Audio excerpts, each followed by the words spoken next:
In the vault of video game history, you'll have classics on the one end and on the other everything called retro. And somewhere in the middle of all this, preserved by the layers of time, you'll have genre-defining games.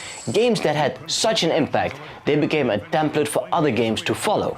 Games like The Legend of Zelda, Super Mario Bros., Mario Kart, and today's star of this review, Dragon's Lair. That's right, the first entry into this series dates back from 1983 and managed to capture the hearts and coins of many enthusiastic gamers worldwide. The game saw numerous ports, a true sequel to the original arcade release, and various cameo appearances.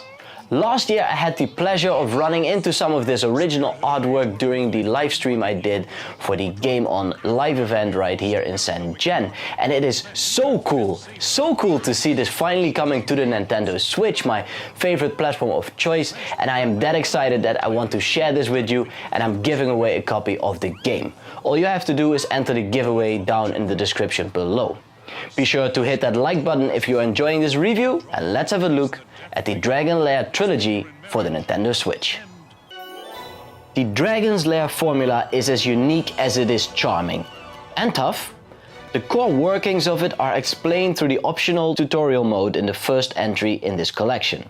What it boils down to is that you are watching a cartoon unfold through various cutscenes in which the player has to input the correct command within the given time frame.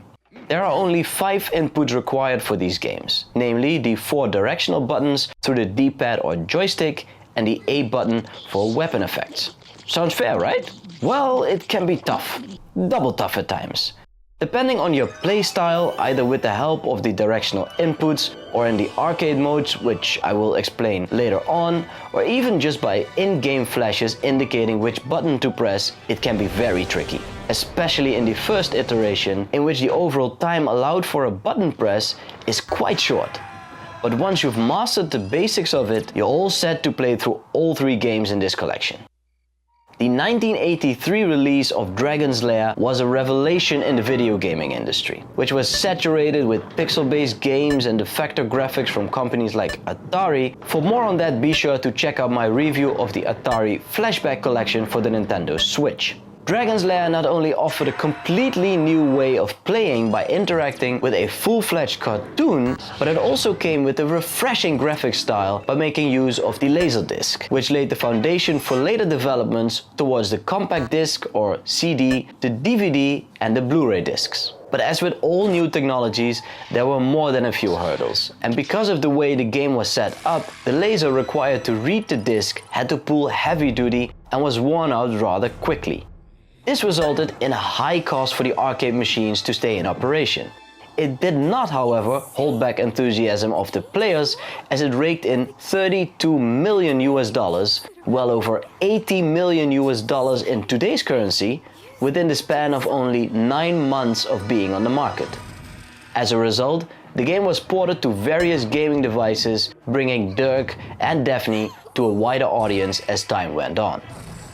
Dragon's Lair 2 Time Warp is in my opinion a much better game than its predecessor. The main reason of this is the fact that you have just a little more time for most of the moves, and there are many more inputs required to finish the story within roughly the same amount of time, so it becomes much more engaging. The first Dragon's Lair is great in and of itself, but it is with this title that it brings to the fore what they wished to convey the first time around. The sequel didn't come out till 1991, almost a decade after the first arcade machine started raking in coins of enthusiastic gamers.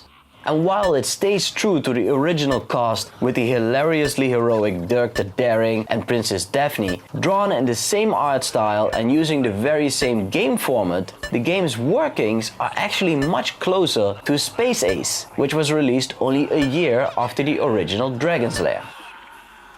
Space Ace is the second game to see the light of day. The story is different from Dragon's Lair, the cast comprises of different people, there's no Dirk, but we're looking through the eyes of Dexter, who prefers his energized version of himself, Ace.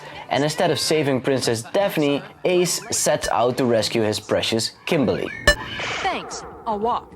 The thing they changed up from the first Dragon's Lair, starting with Space Ace, is the length of individual sequences. In the first installment, sequences are limited to anywhere between 2 and 8 button presses or so. So when your timing is off or you simply press the wrong button, there is not a whole lot of redoing. In the other two games, however, sequences can feature well in excess of 20 inputs, which makes it that much more frustrating when one of the later inputs is wrong and you have to redo the entire sequence. I'll save you, Kimmy! Get me out of here! Each game in this trilogy features an arcade mode, transforming the player back into the arcade hall, complete with the original artwork, joystick and button. While it is not the easiest way of playing these games, as the in-game screen is significantly reduced, it is by far the most exciting way of playing them. There is a small oddity though, as the framing of the arcade machine is skewed somewhat because of the perspective. The in-game screen should reflect that as well. They, however, have kept the rectangular box all the same though, without that perspective distortion of the arcade cabinet. Although a minor issue, it's something which I cannot help but feel should be adjusted. A thing I always look for whenever I review a collection are additional features, and the Lair Trilogy does not disappoint. 3 of these in particular are extremely exciting to check out. The promotion demo reel for these 3 games, some original black and white artwork for Dragon's Lair 2, and a 20-minute interview with the creators, including the legendary Don Bluth, video game designer Rick Dyer, and the producer Gary Goldman. Listening to their story about how the games came into being and their honest reaction to seeing this game receiving the HD treatment is really exciting. Don Bluth even goes on saying that he is, quote, very pleased with the HD, because to me that's what I saw all the way along while we were making it, even with the moviola, end quote. What's more, they even talk about and show deleted scenes as they were taken out after receiving negative feedback from game enthusiasts. The animated artwork for the second Dragon's Lair is especially interesting, as it not only shows the storyboarding, the sequential order of things, but also the individual elements as they pop in and out of the scene as physical overlays, and all accompanied by the sound effects as well. The advertisement promos are specifically good as they give you a quick idea about the story elements in the 3 games and help to get excited for the story to unfold. Other than those much cherished features, perhaps the best thing they could do for anyone playing this game is to incorporate a cinematic mode in which you can sit back and watch the entire cartoon from the comfort of your chair without having to worry about timing your moves. And lo and behold, they have done exactly that, for all 3 games even. Watch the complete story in ways you can't whilst playing the game, with the option of checking out just a chapter or 2 or run the entire sequence with or without dead sequences. It's just like growing up watching Cartoon Network but then running off the Nintendo Switch at my own demand. The Dragon's Lair Trilogy is a tribute to cartoons as I know them growing up in the late 80s and early 90s, with masterfully hand-drawn characters and animations, of heroes and villains, of exotic locations, of goofs and heroic deeds, references to things like Alice in Wonderland, and all made interactive as you control and maneuver your way throughout the scenes by taking control of your protagonists. The game can be more than tough at times, and it can be very frustrating if you're new and you keep missing that timing or press the wrong button. So prepare to end up dying a lot. But dying has never been so much fun, as the animated cutscenes of the death sequences are really cool. The only issue I have with this game is the lack of save states. The only option of saving your game is by quitting it, so you can return to the game later on and continue where you left off.